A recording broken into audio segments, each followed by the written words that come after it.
Assalamu alaikum students. I am Dr. Farida Akhtar, Assistant Professor, Department of Biochemistry, Ad-Din Women's Medical College. Today I will discuss you an important topic from our second card, that is dietary fibers. Fibers are non-digestible, non-starch polysaccharide derived from plant sources which undergo partial fermentation in colon and totally excreted with feces. This is the definition of dietary fiber. In this definition, we have many viva questions. First, we say that fibers are non-digestible. That means they are non-digested in our intestine. Secondly, they are non-starch polysaccharide. From carbohydrate, we know that polysaccharide is the carbohydrate that contains more than 10 monosaccharide as binding with glycosidic bond. And polysaccharide is two types, that is homopolysaccharide and heteropolysaccharide. And these dietary fibers are non-starch polysaccharide. And these dietary fibers are derived from plant sources. We do not get them from any kind of animal sources. And another viva question is that these dietary fibers are undergo partial fermentation in our colon by the colonic bacteria, and they are totally excreted with the feces. There is another viva question that as dietary fiber can give any calorie to our body. No, dietary fibers do not give any calorie in our body. Now come the example of dietary fibers. Example of dietary fibers include cellulose, hemicellulose, pectins, gums, milk grains and seeds. We can also get them from raw potato, green banana, corn flakes, etc. Now come the properties of dietary fiber. The first and important property of dietary fiber is that dietary fibers are hydrophilic.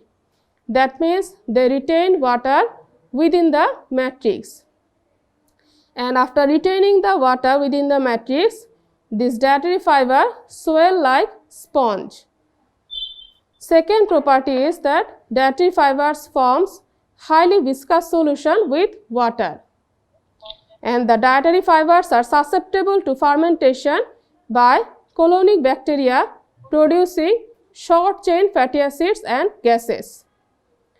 Dietary fibers also binds with bile acids, neutral sterol and carcinogen to facilitate their fecal excretion.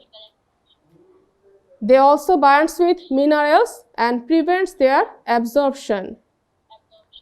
Dietary fibers stimulates bacterial proliferation in gut. So these are the properties of dietary fiber, and a lot of viva questions can come from these properties of dietary fiber. Now what is the recommended daily allowance of dietary fiber? We have to take at least 20 to 35 gram dietary fiber per day. What is the clinical importance of dietary fiber? Why we should take dietary fiber in our diet every day? The advantage of dietary fiber is it improves bowel function and maintains regular bowel habit by preventing constipation. Ingested dietary fibers add back to the diet by holding large quantity of water into intestinal lumen, which results in increased bowel motility and regular bowel habit. Number 2 advantage of dietary fiber is that dietary fibers decreases the risk of atherosclerotic disorder like coronary artery disease by reducing plasma cholesterol concentration through increased fecal excretion of cholesterol as bile acid. So this is the second importance of dietary fibers, that they decrease the risk of atherosclerotic disorders. Dietary fibers also increase the glucose tolerance and thereby reduce the risk of diabetes mellitus. How they increase glucose tolerance? As dietary fibers are non-starch polysaccharide, so they takes time to digest. So thereby they increase the glucose tolerance and thereby reduce the risk of diabetes mellitus. Now come the fourth importance of dietary fibers. Dietary fibers also reduce the body weight and thus they helps to prevent the risk of obesity. In our previous class we have told what is obesity. Then dietary fibers also decrease the incidence of diverticulitis, colonic cancer and hemorrhoids. They also prevent the absorption of toxic components and carcinogens of diet in intestine. Now come the disadvantage of dietary fibers. That is, excess intake of dietary fibers may cause diarrhea. It also causes malabsorption of minerals and trace elements. As dietary fibers produce short chain fatty acid and gases, so they produce flatulence due to excess production of gas. This is all about dietary fibers. Now come on another topic, that is the components of energy requirement. Components of energy requirement is the sum of the energy need of three energy requiring processes in an individual.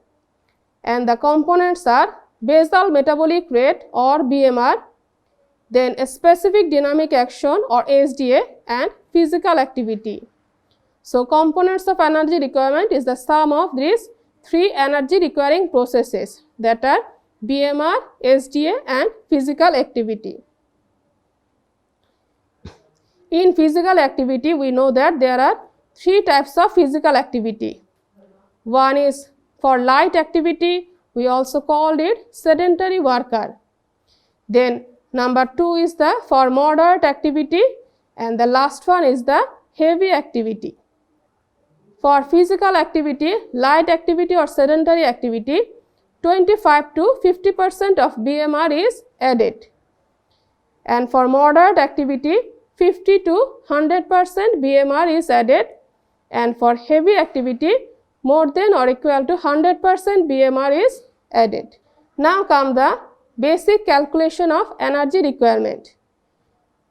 This basic calculation is done under two headings. Number one, actual requirement, and number two is the recommended requirement. Come first the actual requirement. Actual requirement is the summation of the energy equivalent of basal metabolic rate or BMR and physical activity.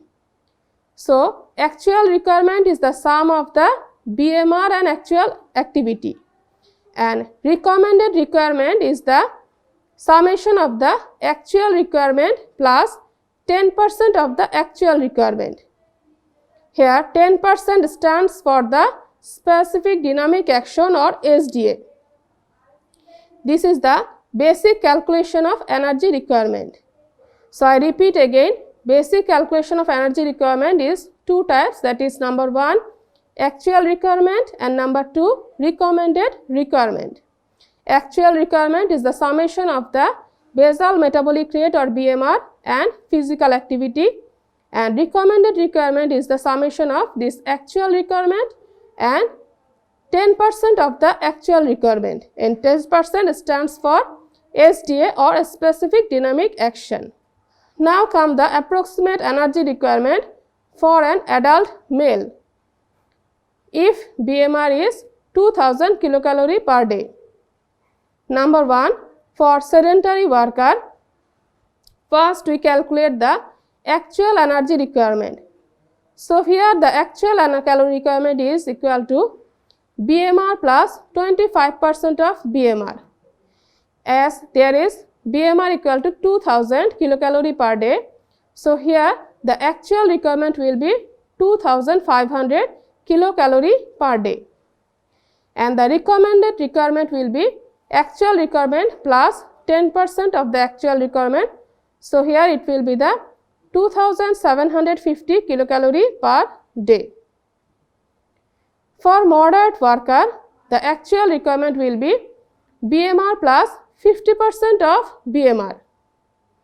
So here actual requirement will be 3000 kilocalorie per day and recommended requirement will be actual requirement plus 10% of actual requirement.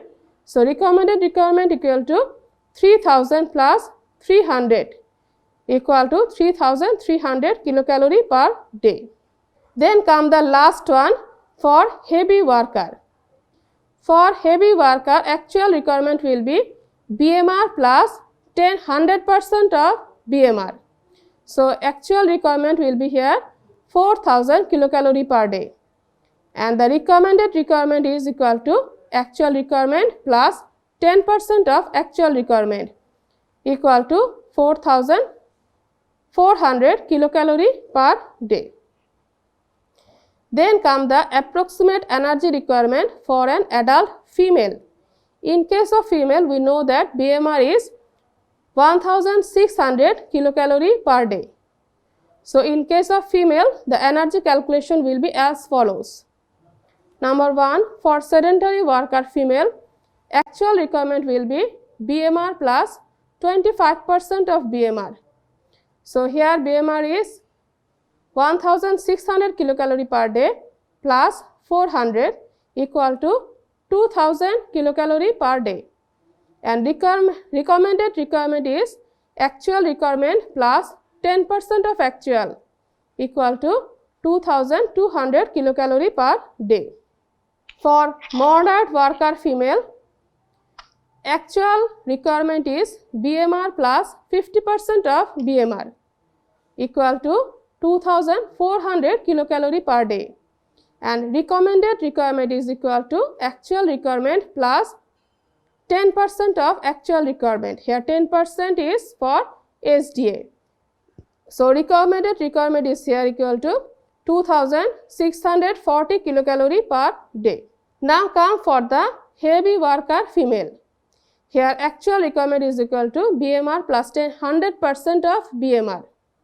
So here BMR is 1600 and 100% of BMR is 160 equal to 3200 kilocalorie per day. Recommended requirement is equal to actual requirement plus 10% of actual requirement equal to 3520 kilocalorie per day.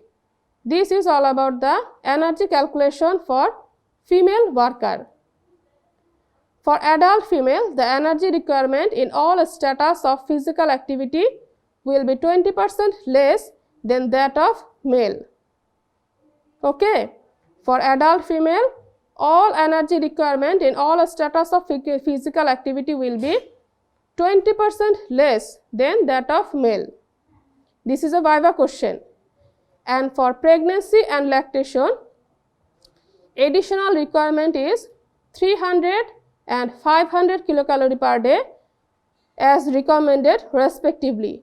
So in case of pregnancy, 300 kilocalorie will be more added, and in case of lactation, 500 kilocalorie will be more added per day.